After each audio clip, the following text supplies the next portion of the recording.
पुनः आप सभी का हार्दिक अभिनंदन और स्वागत है। आज ये भी सभी साथी फटाफट सेशन को शेयर कर बिल्कुल आप सभी के बीच में उपस्थित हैं।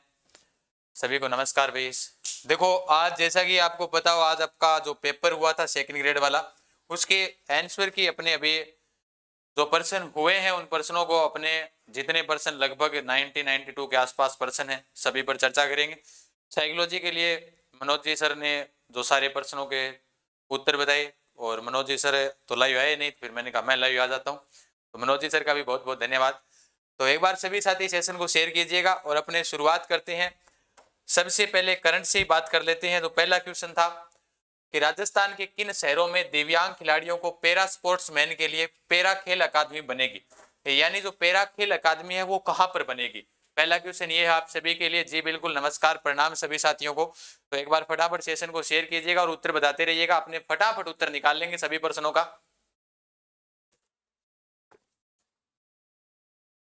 बिल्कुल देखो, राजस्थान में जीके नहीं बल्कि साइकोलॉजी के भी सारे पर्सन अपने पढ़ने वाले हैं, है ना। और पोषाहार वाले बाबा जी ने हमें सारे प्रश्न बता दिए हैं, तो कहा कि उत्तर आप करवा दो, तो अपने उत्तर उनको पढ़ लेंगे साथ में। तो राजस्थान में जो किन शहरों में दिव्यांग खिलाड़ियों के लिए पैरा खेल अकादमी बनेगी, तो ध्यान रखना दोस्तों, वो पैरा खेल अकादमी कहां पर बनने वाली है।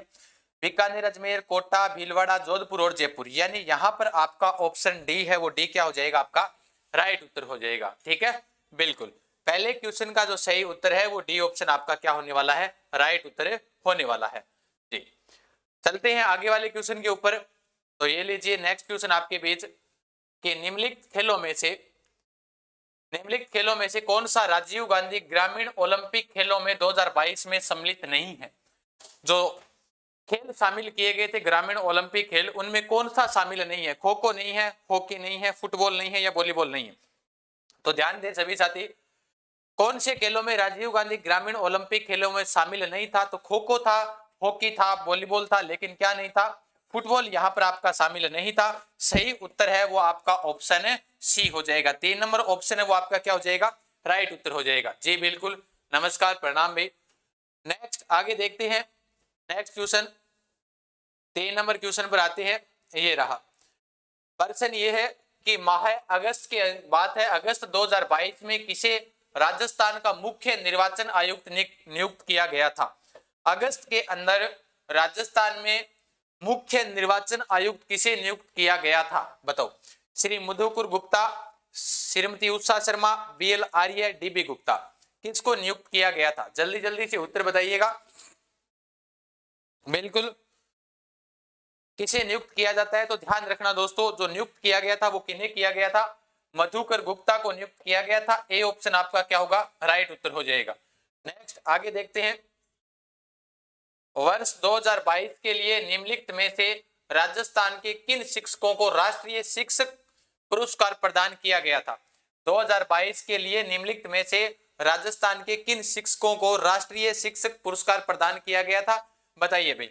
रविंद्र कुमार, आशा कुमारी, दुर्गाराम मुवाल व सुनीता गुलाटी, मूलाराम बिश्नोई व रेणु दिवाकर, सुगन सिंह रावत तथा मंगला चौधरी, किसको दिया गया था, बताइए भाई। तो ध्यान रखना, यहां पर जो 2022 में जो दिया गया था वो किनको दिया गया था, फटाफट बताइएगा। बिल्कुल मधुकर गुप्ता, आप थोड़े पीछे चल रहे हो, रिफ्रेश कीजिएगा। दुर्गाराम मुवाल व सुनीता गुलाटी को दिया गया। तो ऑप्शन बी यहां पर आपका क्या हो जाएगा, राइट उत्तर हो जाएगा। नेक्स्ट, 8 सितंबर 2022 को किस देश के प्रधानमंत्री ने राजस्थान के अजमेर शहर में स्थित दरगाह की जियारत की थी। देखो किसी समय में तो अकबर आया करता था, अब प्रश्न पूछा है कि किस देश के प्रधानमंत्री ने अजमेर शहर में स्थित दरगाह, ख्वाजा साहब की जो दरगाह है उस दरगाह के ऊपर जियारत की थी। तो वो किस देश के प्रधानमंत्री ने की थी। मलेशिया, बांग्लादेश, अफगानिस्तान और इंडोनेशिया।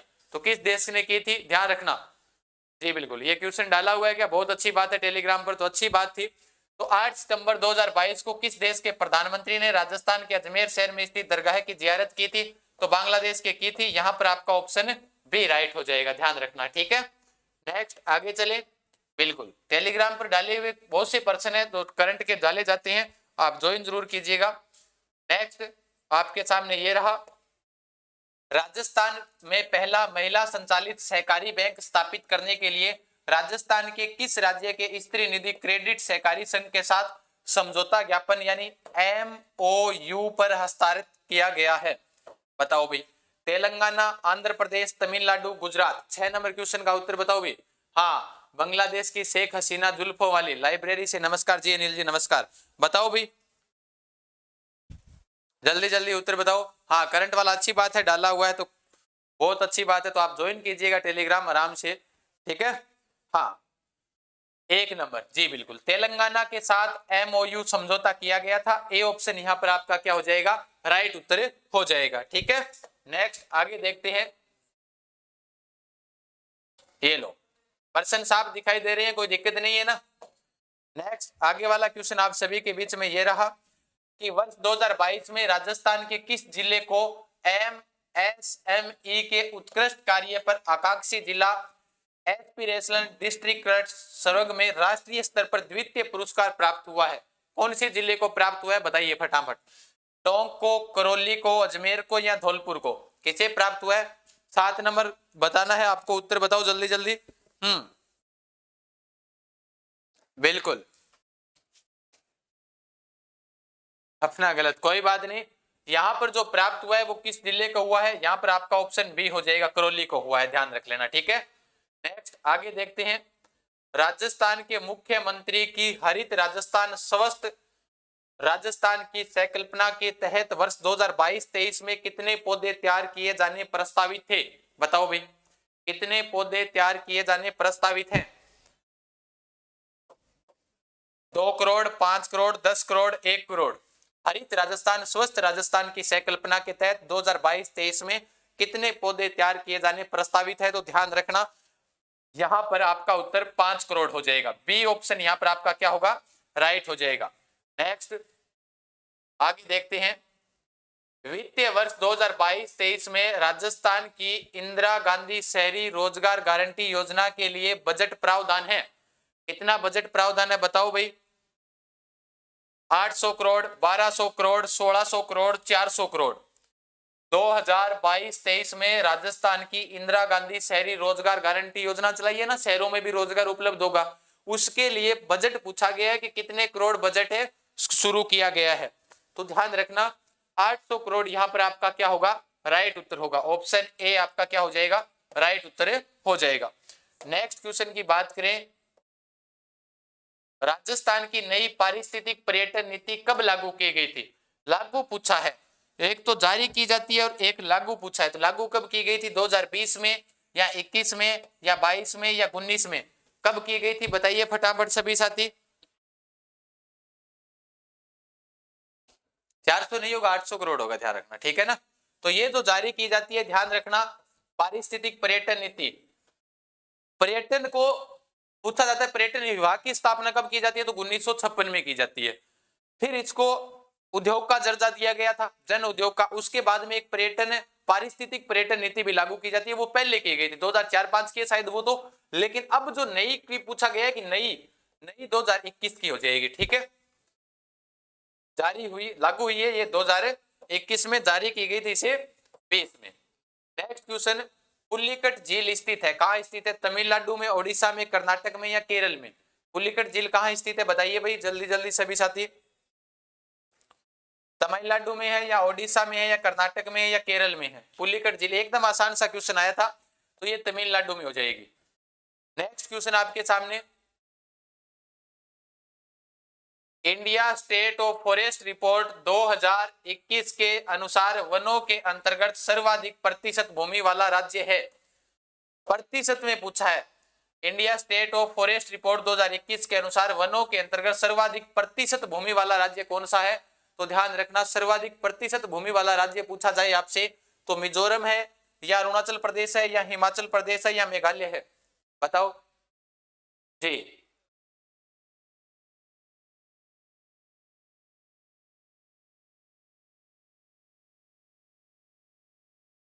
यहां पर आपका उत्तर हो जाएगा मिजोरम, ठीक है। ए ऑप्शन आपका क्या होगा? राइट उत्तर हो जाएगा, ठीक है। पुलिकट झील देखना केरल में बता रहे हैं विद्यार्थी, ऑप्शन में कर रहे हैं, बताओ फटाफट। नाथुला दर्रा भारत के किस राज्य में स्थित है? बड़ा चर्चा में रहा था ये, ठीक है। पुलिकट झील देखनी है, बिल्कुल, नाथुला दर्रा बड़ा ही चर्चा में रहा था भारत के अंदर, बड़े। हाँ सर, जल्दी चलो, जल्दी जल्दी करा रहे हैं आशीष जी। नाथुला दर्रा भारत के किस राज्य या केंद्र शासित प्रदेश में स्थित है? तो ध्यान रखना ये सिक्किम के अंदर स्थित हो जाएगा। ऑप्शन बी आपका क्या होगा? राइट उत्तर हो जाएगा।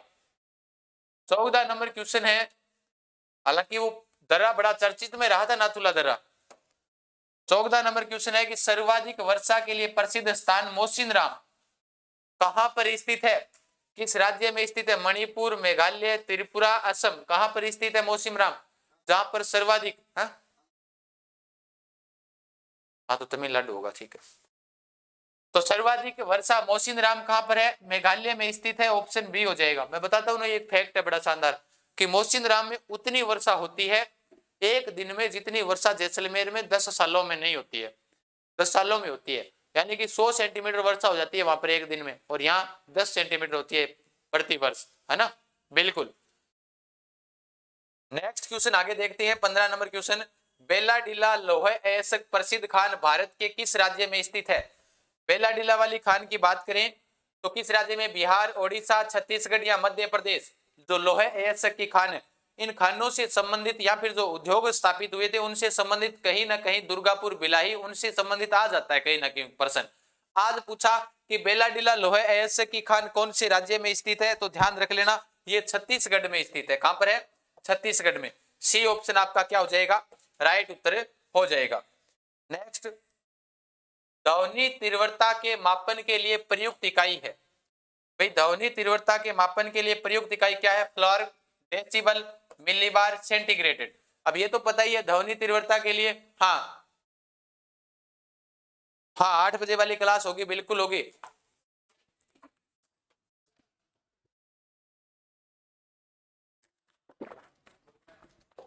जी गुड आफ्टरनून, नमस्कार सभी को।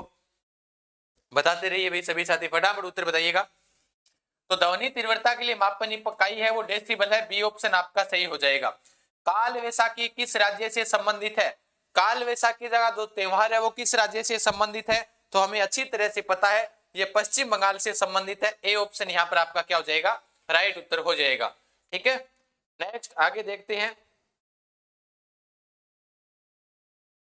जनसंख्या प्रवास में फुटकर व्यापार गुरुत्वाकर्षण नियम का प्रतिपादन सबसे पहले किसने किया था? सबसे पहले इसका जो प्रतिपादन है वो किसके द्वारा किया गया था? बताइए भाई। जनसंख्या प्रवास में फुटकर व्यापार गुरुत्वाकर्षण नियम का प्रतिपादन सबसे पहले किसने किया था? तो ध्यान रखना, क्या जीके जिप ने किया, एस स्टाउफर ने किया, एफ एस ली ने किया या डब्ल्यू जे रेली ने किया था? तो इसका जो सही उत्तर है वो आपका हो जाएगा डब्ल्यू जे रेली ने किया था। ठीक है, हाँ। नेक्स्ट क्वेश्चन आगे देखते हैं, 19 नंबर। ये लो 19 नंबर क्वेश्चन ध्यान से देखना कि भारत में 2021-22 के सकल जोड़े गए मूल्य में कृषि व संबंधित क्षेत्र का हिस्सा है।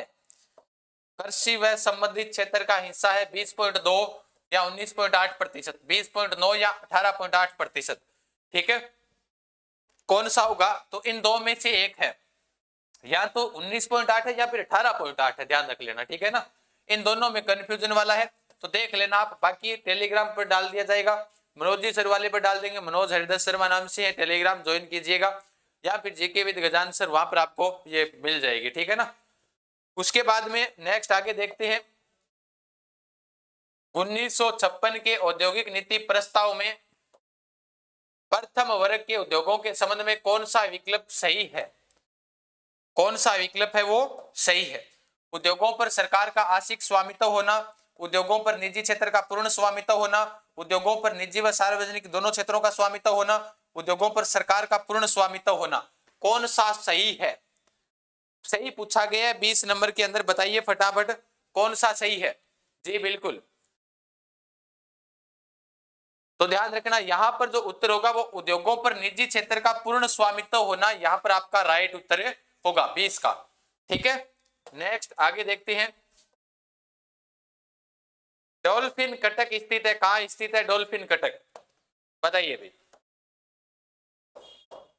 अंटार्कटिक महासागर में, हिंद महासागर में, आर्कटिक महासागर में या प्रशांत महासागर में? तो डॉल्फिन कटक है वो कहां पर स्थित है?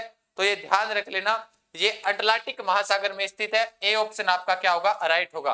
पीछे वाले के बहुत से विद्यार्थी सी बता रहे थे, सी नहीं है, उसका बी ऑप्शन सही माना जाएगा, ठीक है ना। फिर नेक्स्ट क्वेश्चन, जैसा टेलीग्राम पर आपने देखा होगा, ये क्वेश्चन करवाए हुए क्वेश्चन थे। ये क्वेश्चन जो अभी 2-3 दिनों से लगातार मनोज जी सर क्लास ले रहे थे, वहां से भी बहुत ज्यादा परसेंट टपक गए। लगभग परसेंट जिन पर लिखा था ना, पोसार वाले बाबा जी ऐसे ही नहीं कहते उनको, उन्होंने लिखा इस प्रकार से और ऐसे लिखा तो ऐसा का ऐसा टपक गया, ठीक है ना। तो ध्यान रखना, अश्वय अक्षांश संबंधित है हिम नदों से, वर्षा से, रेगिस्तान से, पवनों से पूछा गया प्रश्न था। बताइए किन से संबंधित है अश्वय अक्षांश, बिल्कुल बताइए भाई फटाफट उत्तर। तो अश्वय अक्षांश है वो पवनों से संबंधित है। 4 नंबर ऑप्शन आपका क्या हो जाएगा, राइट उत्तर हो जाएगा। नेक्स्ट आगे देखते हैं, निम्न में से किस वर्ष में भारत का विदेशी व्यापार शेष धनात्मक रहा। किस वर्ष रहा था भारत का विदेशी व्यापार शेष धनात्मक रहा था, बताइए भाई। 1976-77, 84-85, 89-90 या 58-59, किस वर्ष रहा था बताओ भाई फटाफट। तो ये ध्यान रखना, भारत का विदेशी व्यापार जो धनात्मक रहा था वो 1971-72 के आसपास वो साल है शायद। तो इसके हिसाब से इसका उत्तर ए ऑप्शन आपका क्या हो जाएगा, राइट उत्तर हो जाएगा। नेक्स्ट क्वेश्चन आपके बीच, भारत सरकार अधिनियम 1919 के अंतर्गत निम्नलिखित में से किस विषय को केंद्रीय विषयों की सूची में शामिल किया गया था, बताओ भाई। भारत सरकार अधिनियम 1919 के अंतर्गत निम्नलिखित में से किस विषयों को केंद्रीय विषयों की सूची में शामिल किया गया था। मत्स्य पालन, बचत बैंक, कॉपीराइट, बैंकिंग एवं इंश्योरेंस। यहां पर सही उत्तर कौन सा होगा कि 1919 के अंतर्गत निम्नलिखित में से किस विषय को केंद्रीय विषयों की सूची में शामिल किया गया था। तो यहां पर ध्यान रखना दोस्तों, कॉपीराइट हो जाएगा इसका सही उत्तर, सी ऑप्शन राइट होगा, 24 का सी होगा, ठीक है। नेक्स्ट आगे देखते हैं, 25 नंबर क्वेश्चन के ऊपर बात करें तो 25 नंबर क्वेश्चन को एक बार छोड़ देते हैं, टेलीग्राम पर डाल देंगे इसे, ठीक है। नेक्स्ट क्वेश्चन है 26 नंबर। तो 26 नंबर के अंदर ध्यान दे भाई, उस पर्सन को टेलीग्राम पर डाल दिया जाएगा। 2021 के प्रथम अर्ध में भारत के सेवा क्षेत्र में कुल विदेशी प्रत्यक्ष निवेश अंतर प्रवाह का लगभग कितना प्रतिशत है, लगभग पूछा है। फर्स्ट पेपर में कितने क्वेश्चन आते हैं, 100 क्वेश्चन आते हैं जी। तो कितने प्रत्यक्ष निवेश अंतर प्रवाह का लगभग कितना प्रतिशत है, तो 54% है। ए ऑप्शन यहाँ पर आपका क्या होगा, राइट उत्तर हो जाएगा, ठीक है। नेक्स्ट आगे देखते हैं, 27 नंबर में स्टार्टअप इंडिया या इन्वेस्ट इंडिया, इन दोनों में से एक होगा, वो अपने आगे देखेंगे, या मेक इन इंडिया हो सकता है। तो वो एक बार कंफ्यूजन वाले पर्सन है उनको अपने करेंगे ही नहीं, है ना, तो उनको अपने बाद में टेलीग्राम पर डालते रहेंगे। भारत के संविधान के अनुच्छेद 17 के अंतर्गत विधि के अनुसार दंडनीय शब्दावली को प्रभावी बनाने के लिए भारत की संसद को विधि बनाने की शक्ति भारत के संविधान के किस अनुच्छेद में दी गई है। बड़ा टफ क्वेश्चन है। 35 कै 2, 33 अनु 34, 35 कै 1, कौन से में दी गई है बताओ फटाफट। भारत के संविधान के अनुच्छेद 17 के अंतर्गत विधि के अनुसार दंडनीय शब्दावली को प्रभावी बनाने के लिए भारत की संसद को विधि बनाने की शक्ति भारत के संविधान के किस अनुच्छेद में दी गई है। तो ध्यान रखना वो 35 कै 2 हो जाएगा इसका, ठीक है ना, बिल्कुल। नहीं डाउट वाले नहीं करवाएंगे, आपके कमेंट भी आ रहे हैं तो, लेकिन डाउट वाले अपने छोड़ देंगे, अपने जल्दबाजी नहीं करनी है ना। नेक्स्ट आगे देखते हैं, नेक्स्ट क्वेश्चन आगे की बात करते हैं। 31 नंबर क्वेश्चन पर आ जाते हैं ना, ये लो भाई 31 नंबर क्वेश्चन है। ये 2-3% छोड़ रहा हूं बीच में क्योंकि उत्तर गलत नहीं बता सकते आपको। तो ये लीजिए 31 नंबर क्वेश्चन, बताइए कि भारत सरकार के नियम 1961 के तहत 61 के तहत निम्न में से कौन सा मामला केवल भारत के राष्ट्रपति के समक्ष प्रस्तुत किया जा सकता है। कौन सा मामला भारत के राष्ट्रपति के समक्ष प्रस्तुत किया जा सकता है 1961 के तहत पूछा गया है। क्षमा, प्रावलंबन और निलंबन की किया जाना अनुच्छेद 72 के तहत, भारत के महान्यायवादी की नियुक्ति, पद त्याग और पद से हटाया जाना, भारत के उच्चतम न्यायालय के न्यायाधीशों की नियुक्ति, पद त्याग और पद से हटाया जाना, अंतरराज्य परिषदों को स्थापना। सही उत्तर इनमें से कौन कौन से होंगे बताओ भाई, कौन से उत्तर इनमें सही है बताइए भाई जी। देख ही रहे हो उत्तर तो कोई बता नहीं रहा। सी और डी इसमें सही हो जाएंगे, ठीक है ना, इसमें सी भी सही है और डी भी सही है, सी और डी आपके राइट उत्तर हो जाएंगे, ठीक है। इसके हिसाब से बात करें तो सी और डी सही है, तो आपका ऑप्शन 3 नंबर वाला हो जाएगा। नेक्स्ट ये रहा आपके बीच क्वेश्चन कि भारत के संविधान के अनुच्छेद 51(1) में जैसा कि समरसता था समान भ्रातृत्व की भावना के निर्माण में मौलिक कर्तव्यों के संदर्भ में उल्लेखित है, शब्दों का सही क्रम निम्नलिखित में से कौन सा है। तो हम भारत के लोग धर्म, भाषा और प्रदेश या वर्ग, इसका जो सही उत्तर होगा वो ये होगा बी ऑप्शन, ठीक है। 32 का बी हो जाएगा, ध्यान रख लेना, ठीक है। नेक्स्ट आगे देखते हैं 33 नंबर क्वेश्चन। भारत के संविधान के अनुच्छेद 41 आर्टिकल 41 यानी 41 के अनुसार मामलों में लोक साहित्य के संदर्भ में निम्नलिखित में से किस शब्दावली का उल्लेख नहीं किया गया है। तो चिकित्सा साहित्य का उल्लेख नहीं किया गया है, आपका ऑप्शन ए क्या हो जाएगा, राइट हो जाएगा, ठीक है। नेक्स्ट आगे देखते हैं, निम्नलिखित में से कौन सी दी स्वतंत्र पार्टी एंड कंजर्वेटिव नामक पुस्तक के लेखक हैं। बताओ भाई, सी राजगोपालचारी, हार्वर्ड एल अर्डमैन, स्टेनले कोचनेके, पिल्लू मोदी। तो एक तो यहाँ पर इनमें से कंफ्यूजन है, दी स्वतंत्र पार्टी एंड कंजर्वेटिव नामक पुस्तक के लेखक राजगोपालाचारी भी है और एक जगह नाम आ रहा है अर्डमैन जी का भी, तो इसमें से सही उत्तर होगा, इन दोनों में कंफ्यूजन है, बाकी सही है वो आपका ए ऑप्शन होगा, ध्यान रख लेना, ठीक है। 34 में ए होगा। 35 नंबर क्वेश्चन देखना, भारत निम्नलिखित में से किस समूह का सदस्य नहीं है। कौन से समूह का सदस्य नहीं है। Australia, missile technology, nuclear supplier समूह, वाजनर समूह। तो इनमें भी थोड़ा सा ध्यान रखना पड़ेगा, ये भी क्वेश्चन है, इन दो में से इन दो का सदस्य नहीं है, इन दो में से एक का सदस्य नहीं है, कंफ्यूजन वाला है, टेलीग्राम पर डाल दिया जाएगा, ठीक है। नेक्स्ट आगे देखते हैं, भारत के संविधान के अनुच्छेदों में प्रधानमंत्री का उल्लेख किया गया है। प्रधानमंत्री का उल्लेख कौन से अनुच्छेद या आर्टिकल में किया गया है, बताइए भाई फटाफट।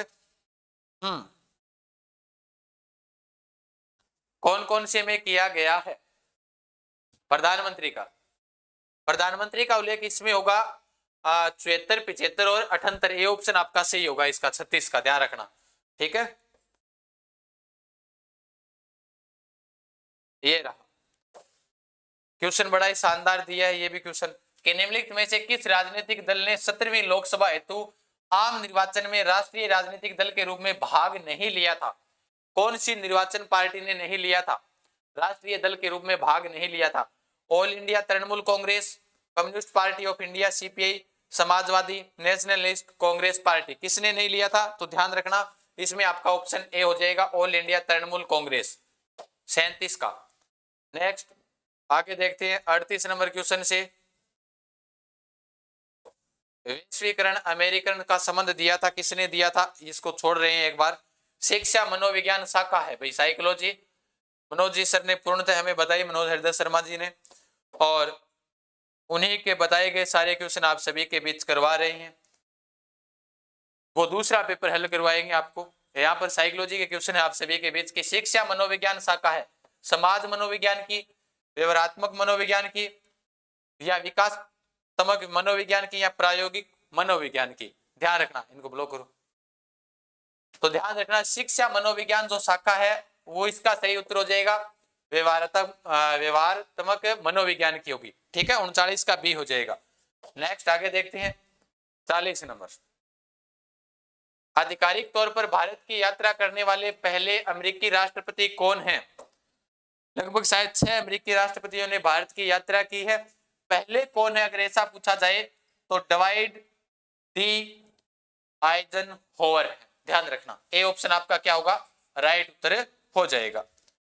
नेक्स्ट आगे देखते हैं, निम्नलिखित में से कौन न्यूट्रल नेशनल रिपेट्रिएशन कमीशन का अध्यक्ष था जिसने कोरियाई युद्ध के दोनों पक्षों में 20,000 से युद्धबंदियों का फैसला। ओ कौन, ध्यान जी आप टेलीग्राम पर डाल देंगे पर्सन में, ठीक है। बोलो साइकोलॉजी को आप अगलो पर्सन पढ़ ले थोड़ो सो देखो। निम्न में से कौन सा विकल्प बुद्धि एवं विकास के सामान्य सिद्धांत के बारे में सही नहीं है। कौन सा सही नहीं है ये बताना है आपको, बताइए फटाफट।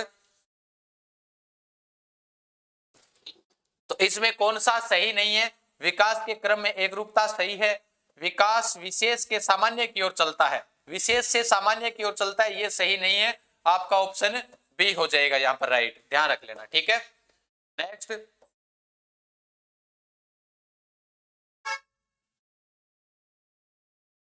क्वेश्चन आपके बीच कि शिक्षा मनोविज्ञान के बारे में निम्न में से कौन सा विकल्प सही नहीं है।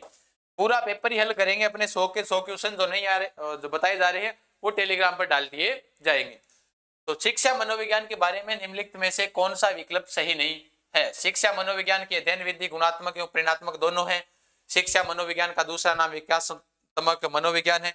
शिक्षा मनोविज्ञान शिक्षक को प्रतिभाशाली बालकों और मानसिक रूप में मद बालकों को समझाने में सहायक है।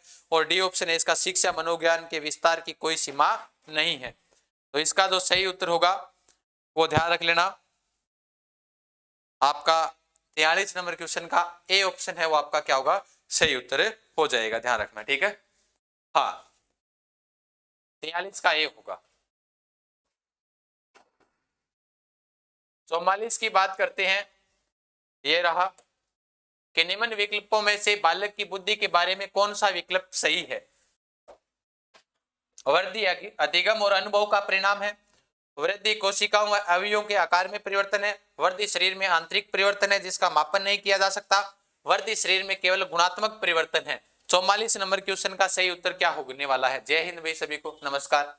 तो यहाँ पर होगा वृद्धि कोशिकाओं व अवयवों के आकार में परिवर्तन है। बी ऑप्शन आपका क्या हो जाएगा, 44 का सही उत्तर हो जाएगा। 45 नंबर क्वेश्चन की बात करते हैं, ये रहा, कक्षा में अधिगम पर विशेष निहितार्थ करने वाला थॉर्नडाइक का कौन सा योगदान है, बताओ भाई। मानसिकता विन्यास का नियम, संलग्नता का नियम, विपरीतता का नियम, प्रभाव का नियम, कौन सा होगा यहाँ पर। 45 नंबर क्वेश्चन आप सभी के बीच में है, वो 45 का उत्तर बताना है आपको, बताइए भाई। इसमें मानसिकता विन्यास का नियम और संलग्नता का जो नियम है, इन दोनों में से है, होगा तो वैसे तो 1 नंबर होगा, लेकिन सर ने कहा कि इसमें डाउट वाला है, थोड़ा ध्यान दे लेना, ठीक है ना। ये डाउट वाला क्वेश्चन है थोड़ा सा, बाकी होगा ए ऑप्शन इसका, लगभग ए के ऊपर 90% बात करें तो ए होगा, ठीक है ना। नेक्स्ट, जब बालक सीधे हाथ से लिखना सीखता है तो यह कौशल का अधिगमन के उल्टे हाथ से लिखने में सुगमता प्रदान करता है। ये सीधे हाथ से लिखने से कौशल का हस्तांतरण क्या कहलाता है। पार्श्विक अधिगमन, उल्टा अधिगमन, द्विपार्श्विक अधिगमन या अनुक्रमिक अधिगमांतरण, कौन सा कहलाएगा। तो ध्यान रखना यहाँ पर द्विपार्श्विक हो जाएगा। सी ऑप्शन यहाँ पर आपका क्या होगा, 46 का राइट हो जाएगा। विकास के सिद्धांतों के संदर्भ में कौन सा वाक्य सही नहीं है, कौन सा वाक्य सही नहीं है। विकास अधिगम और परिपक्वता दोनों का एक ही परिणाम है। विकास क्रमबद्ध नहीं होता है। विकास के प्रत्येक चरण पर सामाजिक अपेक्षाएं होती है। विकास क्रम से होता है। तो 47 नंबर क्वेश्चन की बात करें तो 47 नंबर से हो जाएगा, विकास क्रमबद्ध नहीं होता है। ऑप्शन बी आपका क्या होगा, राइट उत्तर होगा। 48 की बात करते हैं, नेक्स्ट क्वेश्चन, निम्न में से कौन सा विकल्प साहचर्य अधिगम का उदाहरण नहीं है, बताओ कौन सा नहीं है। क्रिया, सूत्र, अनुकूलन, चिन्ह, निरीक्षण या आदत। 48 नंबर क्वेश्चन आप सभी के बीच, बिल्कुल 46 में क्या हुआ, 46 का 46 लिख दिया धर्मपाल जी भाकर जी ने। तो 48 नंबर क्वेश्चन में जो आपका राइट उत्तर होगा वो हो जाएगा चिन्ह हो जाएगा। ऑप्शन बी आपका क्या होगा, इसमें राइट हो जाएगा। नेक्स्ट आगे देखते हैं, ये लो जी, गार्डन ऑलपोर्ट के व्यक्तित्व के सिद्धांत का अनुसरण करते हुए यदि अध्यापक विद्यार्थी के विशेषकों की पहचान करना चाहता है तो निम्न विकल्पों में से वह किस विशेषण को अनदेखा करेगा। कौन से को अनदेखा करेगा, गौण को, केंद्रीय को, प्रधान को या मूल को, किसको करेगा अनदेखा। तो ध्यान रखना ये गौण को करेगा। ऑप्शन ए आपका क्या होगा, राइट हो जाएगा 49 में। ये कुछ पर्सन साइकोलॉजी के हैं, ध्यान दे लेना, ठीक है ना। बाकी तो भाई जो आंसर के में मिलान कर रहे हैं उन तो सभी को पता ही है फिर, है ना। तो अन्य विद्यार्थी जुड़े हुए हैं वो सोचेंगे कि भाई इसमें ये कौन सा सब्जेक्ट है, तो ये साइकोलॉजी है ना। और आपने लगातार पढ़ी है साइकोलॉजी की, मैराथन क्लास पूर्णतः प्रश्नोत्तरी और सब पढ़ा है। तो एक विद्यार्थी जो प्राय अपने मित्रों के प्रति रूखा, भद्दा और असमानुभूतिपूर्ण था, उसे अपने व्यवहार में सुधार करने के लिए निम्न में से किस क्षेत्र में प्रशिक्षण लेने की आवश्यकता है। संज्ञानात्मक बुद्धि, संवेगात्मक बुद्धि, सांस्कृतिक बुद्धि या निष्पादन बुद्धि। किस में आवश्यकता है, तो उसे ध्यान रखना संज्ञानात्मक बुद्धि की आवश्यकता है। ए ऑप्शन यहाँ पर आपका क्या होगा, 50 का राइट हो जाएगा। नेक्स्ट, यदि अध्यापक को बालक की अचेतन अभिप्रेरणा और चिंताओं का पता लगाना है तो निम्न में से किस प्रशिक्षण का चयन गलत होगा। कौन से का गलत होगा इसमें, 16 व्यक्तित्व घटक प्रशिक्षण और प्रासंगिक अंतर्बोध प्रशिक्षण, शब्द साचार्य प्रशिक्षण, शाही दबाव प्रशिक्षण। तो इसमें जो सही उत्तर होगा आपका वो होगा 16 व्यक्ति घटक प्रशिक्षण। 51 का आपका ए ऑप्शन राइट हो जाएगा। नेक्स्ट, हिपोक्रेट्स द्वारा किए गए वर्गीकरण के अनुसार जो बालक निराशावादी, दुखी और संवेदनात्मक रूप से कमजोर होते हैं वो बालक क्या कहलाते हैं, बताओ भाई। हिपोक्रेट्स के द्वारा, बिल्कुल परमेश्वर, कृष्ण, धर्मपाल, बिल्कुल उत्तर बताइएगा सभी फटाफट। जल्दी जल्दी उत्तर बताइए, हिपोक्रेट्स वाला। तो इसमें जो सही उत्तर होगा आपका वो कौन सा होगा, निरुत्साही यानी फ्लेगमेटिक। यहां पर आपका सही उत्तर हो जाएगा ये वाला डी। नेक्स्ट आगे देखते हैं 53 नंबर क्वेश्चन। विद्यार्थी के निष्पादन पर सकारात्मक प्रतिक्रिया देकर उसे गौरवान्वित अनुभव कराकर मास्लो के आवश्यकता पदानुक्रम प्रारूप के अनुसार शिक्षक निम्न में से विद्यार्थी की किस आवश्यकता को संतुष्टि कर रहा है। कौन सी आवश्यकता को संतुष्टि कर रहा है, अपनेपन की आवश्यकता, सुरक्षा की आवश्यकता, आत्म सम्मान की आवश्यकता, आत्म सिद्धि की आवश्यकता। बताओ भाई, 53 नंबर क्वेश्चन आप सभी के बीच में है, तो इसमें आत्म सिद्धि सही उत्तर होगा। आत्म सिद्धि की आवश्यकता होगी, डी ऑप्शन आपका क्या हो जाएगा, राइट हो जाएगा। 54 नंबर की क्वेश्चन की बात करें तो समस्या समाधान में यदि कोई विद्यार्थी अध्यापक के निर्देशित परिप्रेक्ष्य में हल खोजने की जगह कुछ नया लीक से हटकर रूढ़िमुक्त किंतु उपयोगी हल खोजते हैं तो वह क्या होते हैं, बताओ भाई क्या होते हैं वह। तो उसमें अपने अध्यापक के निर्देशों की अवज्ञा कर रहा है, उसे अपने अध्यापक पर विश्वास नहीं था, अपनी अपसारी सोच की क्षमता का प्रयोग कर रहा है। वो किसका प्रयोग कर रहा है, अपनी अपसारी सोच की क्षमता का प्रयोग कर रहा है। सी ऑप्शन आपका क्या होगा, यहाँ राइट उत्तर होगा। नेक्स्ट आगे देखते हैं 55 नंबर क्वेश्चन क्या कह रहा है कि निम्न विकल्पों में से कौन सा तत्व है जो थ्रस्टन द्वारा प्रतिपादित बुद्धि का समूह तत्व सिद्धांत में सम्मिलित किया गया है। कौन सा सम्मिलित किया गया है, मूल संबंधी यानी स्रोत संबंधी तत्व है, आगमनात्मक तर्क तत्व है, प्रत्यक्षीकरण संबंधी तत्व है, विचारण की शब्द शक्ति। 55 नंबर क्वेश्चन बताइए भाई, फटाफट उत्तर बताइए 55 नंबर क्वेश्चन का। तो इसमें हो जाएगा मूल संबंधी तत्व हो जाएगा आपका ऑप्शन ए हो जाएगा। नेक्स्ट आगे देखते हैं 56 नंबर क्वेश्चन, ये लो। प्रकृति के सभी व्यक्तित्व व व्यवहार संबंधित गुणों का वितरण एक विशेष रूप में ही संपन्न होता है। इस वितरण को कहते हैं सीधी रेखा वक्र, एस आकार का वक्र, सामान्य संभाव्यता वक्र, ऋणात्मक प्रतिफल वक्र। यानी 56 नंबर क्वेश्चन का उत्तर होगा आपका सामान्य संभाव्यता वक्र हो जाएगा, 3 वक्र हो जाएगा 3, यानी सी ऑप्शन आपका क्या होगा, राइट उत्तर हो जाएगा। निम्न में से कौन सा व्यवहार विद्यार्थी की उपलब्धि अभिप्रेरणा दर्शाता है। विद्यार्थी की प्रेरणा दर्शाता है, कौन सा दर्शाता है, कक्षा नायक बनने और लोकप्रिय होने का प्रयत्न करना, अपने निष्पादन स्तर में सुधार के लिए कठोर प्रयत्न करना, कक्षा में कमजोर विद्यार्थियों की सहायता करना, अपने सबसे अच्छे मित्र के साथ कार्य करने की इच्छा दिखलाना। 57 नंबर क्वेश्चन का उत्तर हो जाएगा अपने निष्पादन स्तर में सुधार के लिए कठोर प्रयत्न करना। ठीक है, यह भी ध्यान दे लेना। 57 58 पर देखते हैं 58 का क्या उत्तर होगा कि निम्न व्यवहार समूह में कौन सा व्यवहार समूह बाल अपराधियों में प्राय नहीं देखा जाता है। कौन सा नहीं देखा जाता है, आंतरिक रूप से नियंत्रित सामाजिक और नियमों का पालन करने वाला, स्नेह स्थिरता और नैतिक स्तर की कमी, आक्रमण, उदंड, क्रोधी और सहपाठियों को धमकाने वाला व्यवहार, बेचैनी, आवेगी और विध्वंसकारी। कौन सा नहीं देखा जाता है, बताओ भाई। तो ध्यान रखना, आंतरिक रूप से नियंत्रित सामाजिक और नियमों की पालन करने वाले, ठीक है, ये समूह नहीं देखा जाता है। ये लीजिए भाई, नेक्स्ट क्वेश्चन आपके बीच 59 नंबर क्वेश्चन है। तो इसको थोड़ा छोटा करना पड़ेगा, मैं पहले बता देता हूं।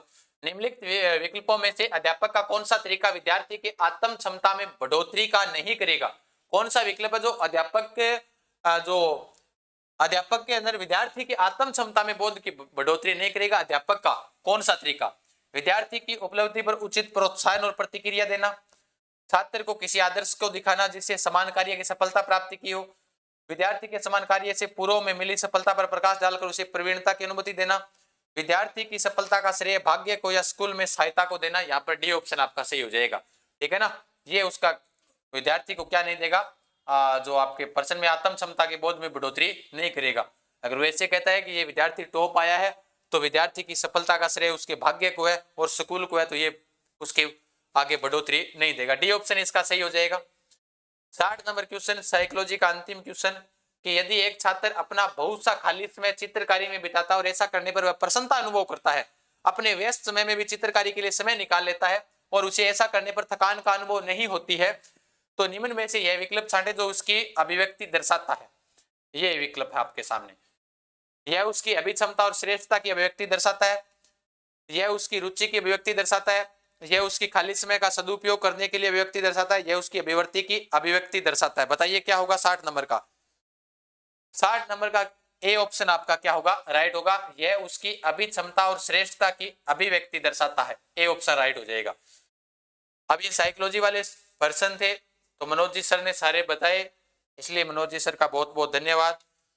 और जो भी पर्सन साइकोलॉजी में अन्य जो डाउट वाले बताए मैंने आपको, तो वो मनोज जी सर वाले टेलीग्राम पर साइकोलॉजी बाय मनोज हरिदास जी शर्मा के टेलीग्राम पर आपको मिल जाएंगे, वो भी आप जरूर ज्वाइन कीजिएगा, ठीक है ना। नेक्स्ट आगे देख रहे, चोकला नस्ल है, जीके वाले क्वेश्चन आ चुके हैं, अब उत्तर बताएं भाई जल्दी जल्दी।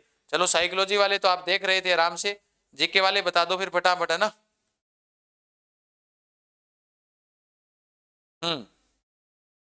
उत्तर बताएं सभी साथी फटाफट। साइकोलॉजी के प्रश्न तो समाप्त हो गए, अब जीके वाले शुरू हो चुके हैं, जल्दी जल्दी उत्तर बताएं भाई। चोकला नस्ल है बकरी की, गोवंश की, ऊंट की, भेड़ की, तो आपका भेड़ हो जाएगा, डी ऑप्शन आपका क्या होगा, राइट। 2011 की जनगणना के अनुसार राजस्थान में न्यूनतम जनसंख्या वाला जिला है, तो न्यूनतम पूछा जाए तो आपका जैसलमेर हो जाएगा, ठीक है, सी ऑप्शन सही हो जाएगा। नेक्स्ट आगे देखते हैं जीके के प्रश्नों में। चौथ माता किस जनजाति की आराध्य देवी है, तो चौथ माता किस जनजाति की है, कंजरों की आराध्य देवी है, ध्यान रखना। दिलवाड़ा मंदिर स्थित है कहां पर है, माउंट आबू के अंदर स्थित है, 64 नंबर का ए हो जाएगा। 65 नंबर की बात करें, राजस्थान के अरावली पर्वतों को निम्नलिखित चोटियों के उनको आरोही क्रम में लिखना है भाई। आरोही क्रम होता है, आरोही नाम छोटा है ना, तो छोटे से बड़े की ओर, छोटे से बड़े की ओर, और अवरोही होता है बड़े से छोटे की ओर। तो देखो ध्यान से, इधर देखो, तारागढ़, अचलगढ़, कमलनाथ, रघुनाथगढ़, कौन सा यहाँ पर आपका राइट उत्तर होने वाला है, ठीक है, बताओ भाई। तो यहाँ पर आपका जो अवरोही आरोही पूछा है ना, आरोही यानी छोटे से बड़े, तो इन चोटियों में सबसे बड़ी चोटी अचलगढ़ है, यानी लास्ट लास्ट में बी आ जाएगा, तो बी एक की है लास्ट में ना, तो यहाँ पर आपका ऑप्शन भी बी हो जाएगा, ठीक है, ध्यान देना।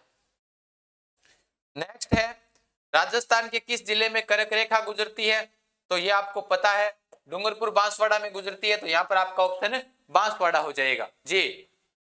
नेक्स्ट आगे देखते हैं, मेजा बांध किस नदी पर स्थित है, तो मेजा बांध कोठारी नदी पर स्थित है, और कहां पर स्थित है, भीलवाड़ा में।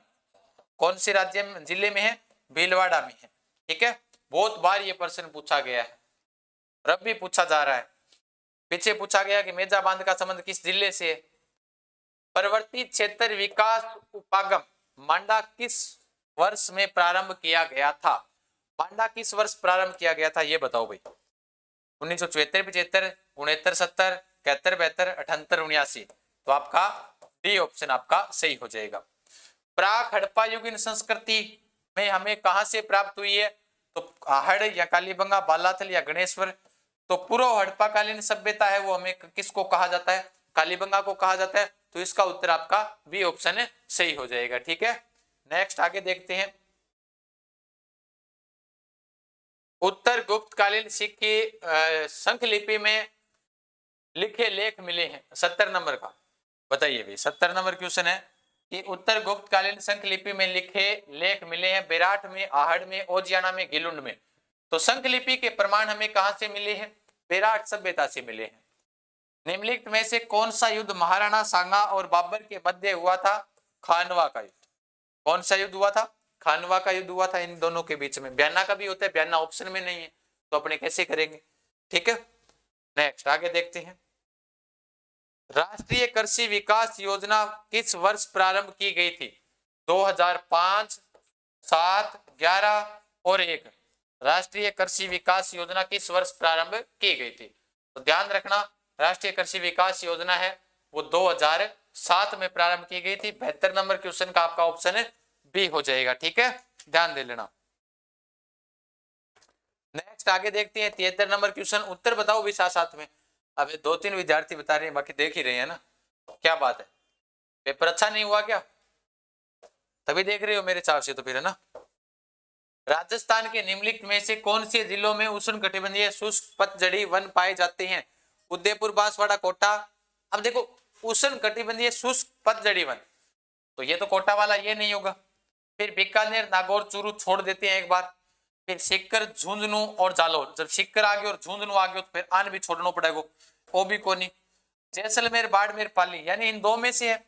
इन दो में से बात करें, जैसलमेर में भी है, बाड़मेर में भी है, लेकिन पाली में नहीं है। इसलिए इसका सही उत्तर होगा बीकानेर, नागौर, चूरू। जो आपको वहां पर भी मैंने बाद में सही करवा दिया था, बी ऑप्शन सही हो जाएगा। ठीक है, 73 का बी।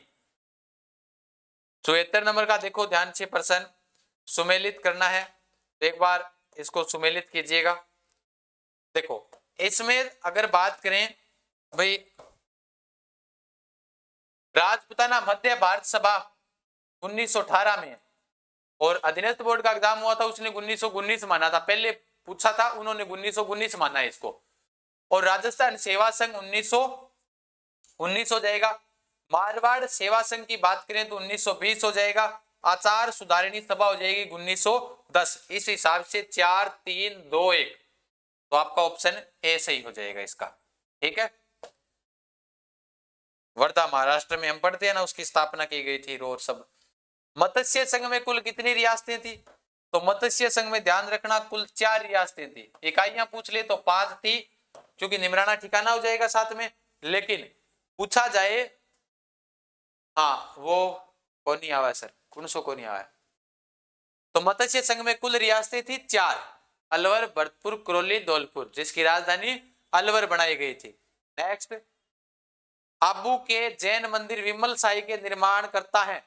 बहुत से विद्यार्थी इसमें विमल साई को धरणक सा कर आ गए है ना, वो रणकपुर वाले के निर्माण करता। इसके जो निर्माण करता है वो ध्यान रखना, आबू में जैन मंदिरों के जो निर्माण करता है वो विमल साई है।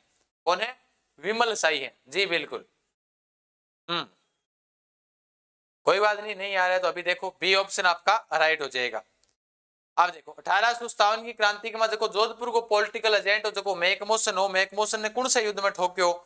कोठारियम ना, चेलावास। हाँ, गोरे और काले का युद्ध जिसे कहा जाता है चेलावास के युद्ध को, उस युद्ध में इनको मारा गया था, ध्यान रखना। ठीक है, कौन से युद्ध में मारा जाता है तो इनको ध्यान रख लेना, चेलावास के युद्ध में मारा गया था। जो 18 सितंबर 1857 को लड़ा गया था, उस युद्ध के अंदर इनको मारा गया था। किनको? मैकमोहन को। और इनका सर काटकर आहुआ के किले के बाहर टांग दिया। और गाना बजा था, ढोल बाजो, चंग बाजो, बल्लो बाजियो, बांकी हो, एजेंट ने मार के दरवाजा पर टांगी हो ना, तो चेलावास का युद्ध हो जाएगा। नेक्स्ट आगे देखते हैं, अजमेर नगर बसाया किसने बसाया भाई बताओ? अजमेर नगर किसने बसाया था? 1113 में जिस शहर की स्थापना हुई थी, अजयराज ने बसाया था। आलियो जी 3 नंबर ऑप्शन सही हो जाएगा जी, शाबाश, वेरी गुड। नेक्स्ट आगे देखते हैं, जयपुर के कौन से शासक स्वयं संगीताचार्य थे? मैंने क्या बताया, प्रश्न को इस बार थोड़ा अपडेट कर पूछा। पहले पूछते थे कि गंधर्व बाई सिंह किसके दरबार में रहते थे, अब इस प्रश्न को थोड़ा सा अपडेट कर क्या पूछा कि जयपुर के कौन से शासक स्वयं संगीताचार्य थे, तो वो कौन से थे? तो ध्यान रखना, जयपुर के प्रताप सिंह थे, जिनके दरबार में स्वाई प्रताप सिंह, जिनके दरबार में गंधर्व बाई सिंह रहा करते थे। 22 कवियों की मंडली रहा करते थे, 22 ज्योतिषी रहा करते थे, 22 संगीतक रहा करते थे। मैं उन स्वाई प्रताप सिंह की बात कर रहा हूं, है ना, बिल्कुल। यहाँ पर आपका सही उत्तर प्रताप सिंह हो जाएगा। गिद्दड़ नृत्य होता है, गिद्दड़ नृत्य हो गया, चंग नृत्य हो गया, कच्ची घोड़ी नृत्य हो गया, ये नृत्य कहां पर होते हैं? तो गिद्दड़ नृत्य, कच्ची घोड़ी नृत्य ये होते हैं शेखावाटी क्षेत्र में। संग, चंप, ये नृत्य कहां पर होते हैं? शेखावाटी क्षेत्र के अंदर होते हैं। बड़ा ही शानदार क्वेश्चन आया था, है ना? बिल्कुल, उसका सही उत्तर क्या हो जाएगा आपका? शेखावाटी क्षेत्र में हो जाएगा। ए ऑप्शन आपका क्या होगा? राइट उत्तर होगा। नेक्स्ट, कान्नड़ देव प्रबंध के रचयिता है। पुस्तक बार बार पूछी जा रही है ये पुस्तक, तो कान्नड़ देव प्रबंध के रचयिता कौन है? चंद्रबरदाई, पृथ्वीराज रासो लिखा था, जिसको पूरा पृथ्वीराज रासो के पूरा करने का श्रेय जाता है चंद्रबरदाई के पुत्र जलहन के द्वारा पूरा किया गया था। पद्मनाभ ने लिखी थी वीरमदेव सोनगरारी बाता। कान्नड़ देव प्रबंध भी किसने लिखी? पद्मनाभ ने लिखी।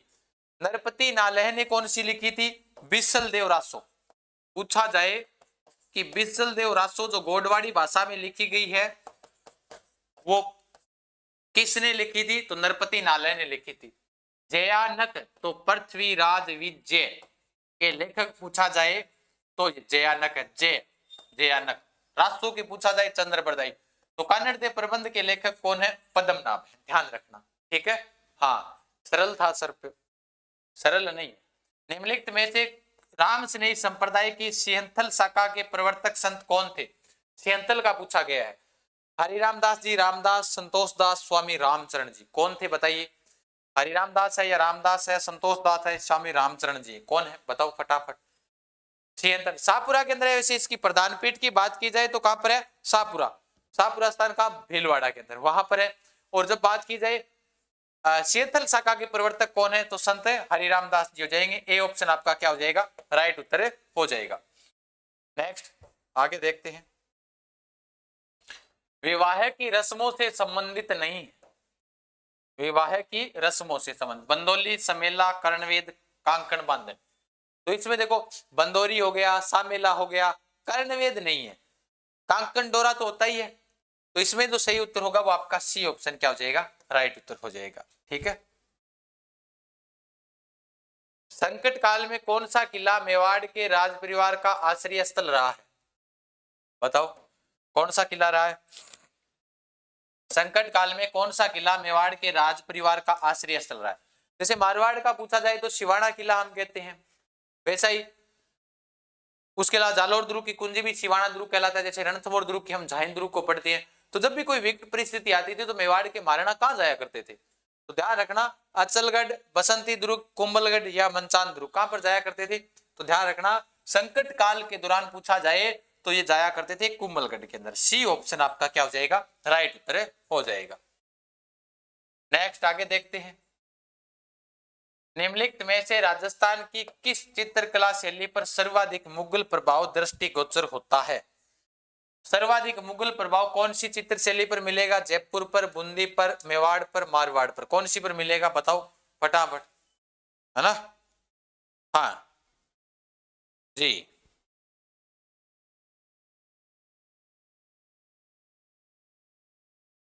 बताओ उत्तर फटाफट बताएं भाई सभी साथी। उत्तर नहीं बता रहे हो आप, है ना? चुपचाप बैठे आंसरों के टिक लगा रहे हो या फिर देख रहे हो, पता नहीं भाई, है ना? एक लाइक नहीं कर कि भाई सभी ने क्लास को लाइक तो करो कम से कम, भावी अध्यापकों ये तो कर दिया करो सबसे पहले, ये तो करते हुए बनता है आपका। तो निम्नलिखित में से राजस्थान की किस चित्रकला शैली पर सर्वाधिक मुगल प्रभाव दृष्टिगोचर होता है? तो भाई मुगलों का सर्वाधिक जो वैवाहिक संबंध स्थापित किए थे वो किसके साथ किए थे? आमेर वालों के साथ किए थे। तो जयपुर हो जाएगा इसका 85 का। 86 नंबर पर चलते हैं, नेक्स्ट क्वेश्चन आगे देखें। त्रिलोक चंद का संबंध निम्नलिखित में से किस प्रजामंडल से रहा है? त्रिलोक चंद जी को बताओ संबंध कौन सा प्रजामंडल हो रहे हुए? बीकानेर को तो मकाराम वेदजिया, करौली को बताओ आई है कि त्रिलोक जी, जयपुर को कपूर चंद पाटनी है, जमनालाल बजाज है, मारवाड़ का जय नारायण व्यास जी हो जाएंगे। तो पूछो जाए मुंशी त्रिलोक चंद माथुर का पूछा जाए तो आपका ऑप्शन बी हो जाएगा, करौली। जी बिल्कुल सही उत्तर करौली वाला होगा। नेक्स्ट आगे देखते हैं 87 नंबर क्वेश्चन।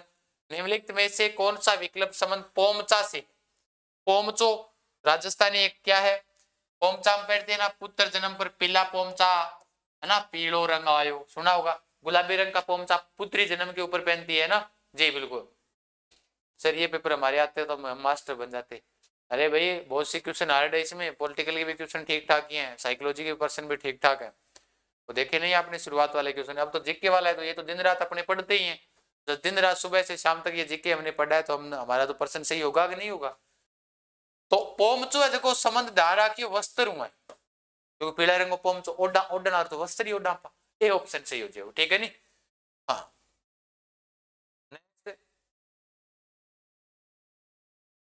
ये लो, अब इस बार राइसिंग को हर बार कहीं ना कहीं पर्सन इसका ऐसा पूछा जाता है राइसिंग का, बता नहीं आरपीएससी वाले राइसिंग के पीछे कैसे पड़ गए। एक बार तो राइसिंग का शासनकाल पूछ लिया, अब किसी के याद नहीं था। अब इस बार राइसिंग को किस प्रकार से पूछा उन्होंने कि भाई बीकानेर के शासक रायसिंह किस सैन्य अभियान में शामिल नहीं थे, अकबर के साथ कौन सा अभियान में शामिल कौन गया। तो देखो यहाँ पर दो प्रकार से हो सकती है कि अकबर के समय में, अकबर के समय में क्योंकि अकबर तो कहीं गया ही नहीं था। बलूचिस्तान, यहाँ तो बलूचिस्तान नहीं गया था, कंधार गया हुआ है, फिर बंगाल भी कहते हैं, काबुल मानसिंह गया था। तो इसमें थोड़ा सा कंफ्यूजन वाला क्वेश्चन है, जैसे ही आएगा तो उत्तर है वो आपको गोपी दादा बुक में देख फिर था बता दिया कौन कौन से अभियान में नहीं गए थे। तो इसका टेलीग्राम पर डाल दिया जाएगा, मनोज जी वाले पर भी डाल देंगे और इधर वाले पर भी डाल दिए जाएंगे, जीके विद गजानंद सर, ठीक है।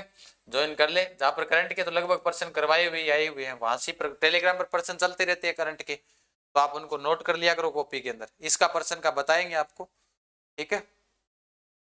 हाँ 89 नंबर क्वेश्चन का उत्तर बताओ भाई, देखते हैं 89 का कौन कौन उत्तर बता रहे हैं, है ना। बिल्कुल 89 का बताइए सभी साथी उत्तर, क्या उत्तर होगा। भारत के संविधान के निम्नलिखित अनुच्छेदों में से किस में यह उल्लेखित किया गया है कि किसी राज्य के राज्यपाल की पदावधि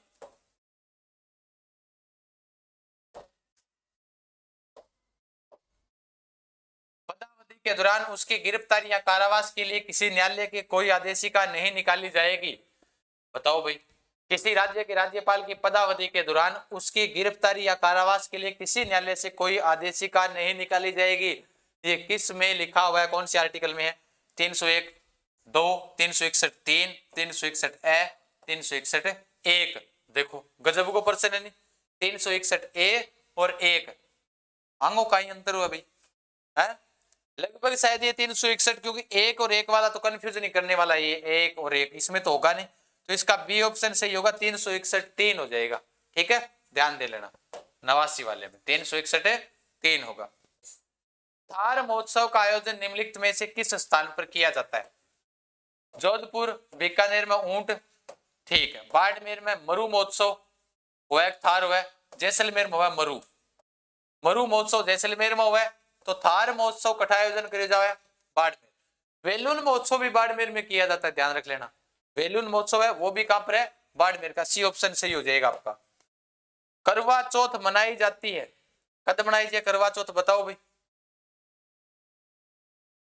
भाद्रपद कृष्ण चतुर्थी, कृष्ण चतुर्थी, कार्तिक कार्तिक शुक्ल चतुर्थी, श्रावण, तो सावन में और भादवा में तो बनाए कौन सा, ठीक है।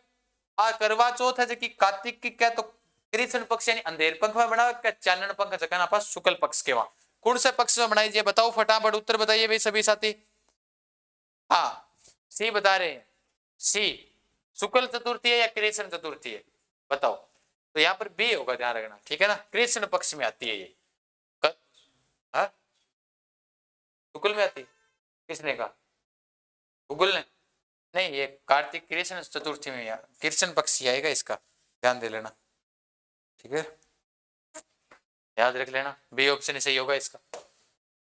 थे मन्ना मतलब गलत बता सकोगे, गूगल दादा पर विश्वास ना करो, थे गेला बनाई को नहीं थे, अनमो को कौन मिले होगे, भगवान दियो को नहीं, करवा चौथा और त्योहार धोकन भी आगे मिल सिपड़ो नौकरी लागो। राजस्थान के मुख्यमंत्री निम्नलिखित में से कौन भ्रष्टाचार उन्मूलन समिति 1962 के सदस्य हैं। ओगो जी कौन, ध्यान टेलीग्राम पर बताए जाएंगे, ये आपको टेलीग्राम पर डाल दिया जाएगा। पॉलिटिकल में अपना वैसे भी हाथ कमजोर है ना, तो आपको टेलीग्राम पर बता दिया जाएगा, जी के विद्यान से ज्वाइन कर लेना, ठीक है। अब उसके बाद में नेक्स्ट आगे देखते हैं 93 क्या कह रहा है। राजस्थान के निम्नलिखित मुख्य सचिवों में किसने अपने कार्यकाल के दौरान अधिकतम संख्या में मुख्यमंत्रियों का साथ कार्य किया था? देखो कितो गजब को प्रश्न है।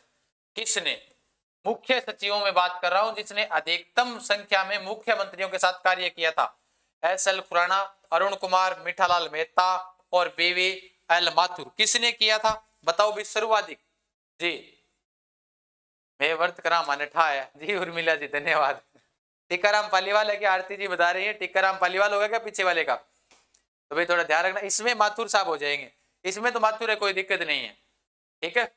और पीछे वाले के अंदर अगर आप टीकाराम पालीवाल बता रहे हो पूर्णतः ये वाला, तो 1962 में टीकाराम पालीवाल या जगन्नाथ पाड़िया?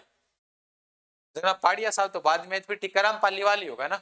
देख लेना भाई ए होगा किसका, बाकी मैं टेलीग्राम पर भेज दूंगा इसको, ठीक है। राजभवन राजस्थान में इनफॉर्मर्स पोर्टल किस राज्यपाल के कार्यकाल के दौरान प्रारंभ किया गया था? गजब का प्रश्न पूछा। कलराज मिश्र, कल्याण सिंह, अंशुमान सिंह, प्रतिभा सेवी पाटिल। राजभवन राजस्थान में, गजब सा शानदार प्रश्न आया। इन्फॉर्मेशन पोर्टल किस राज्य के कार्यकाल के दौरान प्रारंभ किया गया था?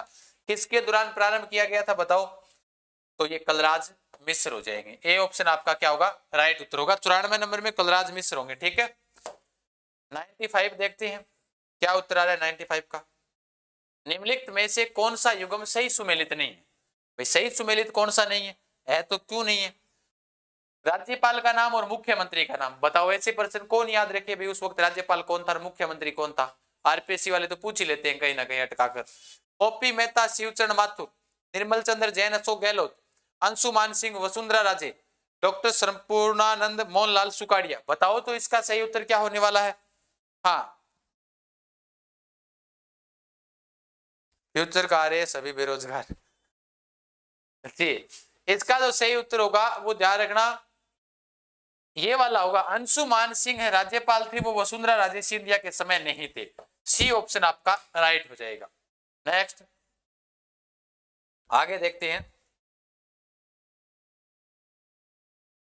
वो कहीं क्वेश्चन है गुरुजी, इतना जोर को हार्ड को क्वेश्चन नहीं हुए पॉलिटिकल का ऐसा प्रश्न देख रहे हैं। राजस्थान पंचायती राज अधिनियम 1994 की किस धारा के तहत सरकार को किसी पंचायती राज संस्था को विघटित करने की शक्ति प्राप्त है? 93, 94, 95, 92 बताओ भी। 93 में है या 94 में है या 95 में है या 92 में है? 1994 की किस धारा के तहत सरकार की किसी पंचायती राज संस्था को विघटित करने की शक्ति प्राप्त है? तो ध्यान रखना ये शायद 93 है। ए ऑप्शन आपका क्या होगा? 96 का ए ऑप्शन आपका राइट उत्तर हो जाएगा। नेक्स्ट आगे देखते हैं। भारत के संविधान के निम्नलिखित में से कौन से अनुच्छेद के तहत राजस्थान का महाधिवक्ता राजस्थान विधानसभा की कार्यवाही में भाग ले सकता है? 97 नंबर क्वेश्चन। देखो कितो गजब को प्रश्न है, पीएचडी धारिया नहीं आवा प्रश्न, तो बाकी का को नहीं आवा है ना जी। सी बताया था आपने, 93 होगा उसका, तो सी कैसे होगा? ये होगा उसका। इसका बताओ। भारत के संविधान के निम्नलिखित में से कौन से अनुच्छेद के तहत राजस्थान का महाधिवक्ता राजस्थान विधानसभा की कार्यवाही में भाग ले सकता है? 176, 77, 78, 75। संख्या देखो वही उसमें दिया हुआ था 93, 94, 95, 92 और 76, 77, 78, 75। एक संख्या घटाकर लिख रहा है वापिस पुनः, तो ये हो जाएगा 177। आपका ऑप्शन बी राइट होगा, ठीक है, ध्यान रखना। और नेक्स्ट क्वेश्चन आपके बीच ये रहा। निम्नलिखित में से कौन सी राजस्थान विधानसभा में कटौती प्रस्तावों की ग्राह्यता की शर्त नहीं है? ओ जी बहुत जोर को प्रश्न दिए है, उसमें विशेषाधिकार का प्रश्न उठाया जाएगा 98, और उसमें वर्तमान विधियों को संशोधन या निरसन करने का सुझाव नहीं दिए जाएंगे। आई डोंट था, टेलीग्राम पर डालेंगे इसका उत्तर क्या होगा। हाँ सी पिछले का बताया था। अच्छा ठीक है जी, कोई बात नहीं। नेक्स्ट आगे देखते हैं। ये रहे शायद मेरे हिसाब से 8 या 9 क्वेश्चन है जो टेलीग्राम पर डाले जाएंगे, क्योंकि जो आपको हमने नहीं बताए हैं डाउट वाले छोड़ दिए। निम्नलिखित में से कौन राजस्थान लोक सेवा आयोग के कार्यवाहक अध्यक्ष के पद पर नहीं रहे हैं?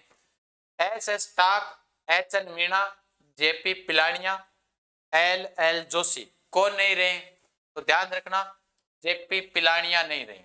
इसका सही उत्तर होगा 99 का सी ऑप्शन सही हो जाएगा, ठीक है। नेक्स्ट क्वेश्चन आपके साथ ये रहा, राजस्थान राज्य मानवाधिकार आयोग के निम्नलिखित सदस्यों में से कौन सबसे कम कार्य की अवधि के लिए पद पर काम कर रहे हैं? नमो Narayan Meena, R K Akodia, B L Joshi, justice Amar Singh Godara. कौन है बताइए भाई फटाफट उत्तर इसका। इसका जो सही उत्तर होगा वो सही उत्तर कौन सा होगा, ध्यान रखना, राजस्थान राज्य मानव अधिकार आयोग के निम्नलिखित सदस्यों में से सबसे कम कार्यकाल अवधि के लिए पद पर रहे हैं, तो वो रहे हैं नमो नारायण मीणा। ए ऑप्शन आपका क्या होगा, राइट उत्तर हो जाएगा। ठीक है, हाँ इस पर्सन का ए होगा, नमो नारायण मीणा कम अवधि पर रहे हैं। तो R K Akodia, B L Joshi, justice Amar Singh Godara, Namo Narayan Meena रहे हैं। मोहित मौर्य जी कह रहे हैं सर आप स्कूल में भी पढ़ाते होगा? नहीं जी मोहित जी, अपने तो कोचिंगों में भी पढ़ाते हैं, स्कूल वगैरह अपने नहीं पढ़ाते। तो इस प्रश्न का उत्तर है जो कुछ विद्यार्थी बता रहे हैं भावी अध्यापकगण, तो उनको भी देख लेते हैं, नमो नारायण मीणा वाला भी।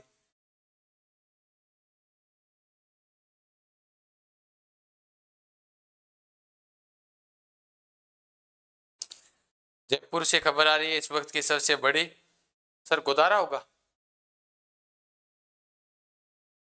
देख लेते हैं नमो नारायण मीणा है या फिर गोदारा है, अमर सिंह गोदारा है। चलो कोई ना, क्यों गलत बताएं भाई, छोड़ देना, एक को डाउट वाला है तो छोड़ देना, ठीक है ना। अपने टेलीग्राम पर डाल देंगे, जीके विद गजान से जो अपना टेलीग्राम है वहां पर डाल देंगे। और वन रक्षक वनपाल के पदों में कहते हैं संख्या बढ़ा दी है, ठीक है ना, और वो बढ़ा दी तो देखेंगे। और विशेष रूप से अब मैं आपको बता देता हूँ, जो मॉडल पेपर अपने चल रहे हैं युक्त पाठशाला एप्लीकेशन के ऊपर, तो आप जरूर ज्वाइन कीजिएगा इन मॉडल पेपर को, जो आपको मैं हमेशा से कहता हुआ आया हूँ कि आप इन मॉडल पेपर जीवन में जरूरी होते हैं ना। तो बोर्ड तो आपका हैंग हो चुका है, 5 मॉडल पेपर तो ये है, चल जा रहा है या ना कर, घर को आदमी है तुम्हारे, वो तो कौन चाला भाई, वो तो आप पूरा पूरा काम करियो है नहीं।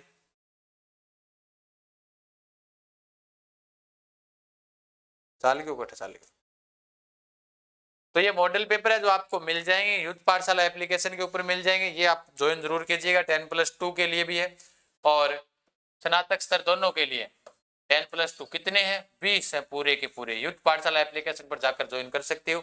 या आरबीडी, हाँ मनोज जी सर ने बताया था क्या, जी बिल्कुल नमो नारायण होगा क्या, ठीक है, तो उसका डी हो जाए, वो गोदारा साहब हो जाएंगे, ठीक है, मनोज जी सर ने बताया था। तो ये भी जरूर ज्वाइन करें, 20 मॉडल पेपर जो आपके महत्वपूर्ण है।